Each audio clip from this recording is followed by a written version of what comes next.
Europe. Europe 1. On part à Saint-Ouen ce soir en banlieue parisienne pour suivre un cours à l'intitulé étrange. Oui, il s'agit d'un cours d'autodéfense intellectuelle. C'est Sophie Mazet, qui est professeure d'anglais, qui anime depuis 6 ans cet atelier auprès d'une vingtaine d'élèves de première. L'objectif, en fait, est de leur apprendre à décrypter les discours, déjouer les théories du complot et puis surtout développer son esprit critique. Qu'est-ce que c'est avoir de l'esprit critique ? Ça veut dire pas croire tout ce qu'on nous raconte, on est d'accord. Mais sauf que si je dis, dans les médias, ils racontent que des mensonges, c'est n'importe quoi, j'y crois pas. Est-ce que ça, c'est faire preuve d'esprit critique à votre avis ? Non. Pourquoi ? C'est une généralité.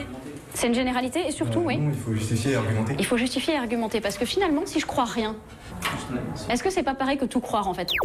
Alors pendant 1 an, les réalisateurs Sébastien Kogler et Zoé Lamazo ont donc posé leur caméra pour observer comment se déroule ce cours si peu ordinaire et surtout voir quels étaient les effets auprès des jeunes. Et bien très vite, les élèves comprennent l'enjeu de l'atelier. Le seul but, c'est pas de pointer explicitement quelqu'un du doigt. Le but, c'est pas vraiment de dire regardez, ça c'est mal, ça c'est bien. Là, c'est vraiment qu'on se fasse notre propre opinion. C'est le but du cours en fait. C'est extrêmement réjouissant de les voir grandir intellectuellement pendant cette année-là. Ah oui. D'autant que certains sont sur le point d'avoir 18 ans, donc c'est des futurs électeurs. Et forcément, ce cours où il est question d'actualité, c'est aussi l'occasion de se pencher sur les prochaines échéances électorales. C'est sûr que c'est bénéfique d'être dirigé par des personnes pour que la société elle soit en ordre. Mais je sais pas, j'aime pas trop le concept d'élire des représentants. Par exemple, les élus, ils viennent pas de la classe populaire. Je me dis qu'ils ne représentent pas, ils savent pas ce qu'on vit, nous.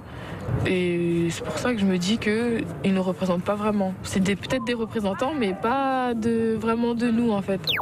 Alors, apprendre à s'exprimer, apprendre à penser, à construire une argumentation, à vérifier une information, c'est vraiment un apprentissage citoyen qui devrait, à mon sens, être développé dans tous les établissements scolaires. Parce que là, ce n'est que grâce à cette prof. C'est que grâce à cette prof qui est de façon volontaire et les élèves sont aussi volontaires. Alors, le documentaire, vous le verrez, il est réalisé avec peu de moyens, mais au moins, il ouvre le débat et il pousse à la réflexion. Je sais, sa diffusion est extrêmement tardive puisque c'est minuit 15. Heureusement, il y a le replay. Voilà, la fonction magique C'est l'heure à replay. laquelle se lève Raphaël, c'est pratique. Ah oui, voilà, Exactement. Et à regarder, franchement, à regarder avec vos ados si vous pouvez, parce que je pense que ça les intéressera. Puis c'est un petit hommage à Géraldine Vosner.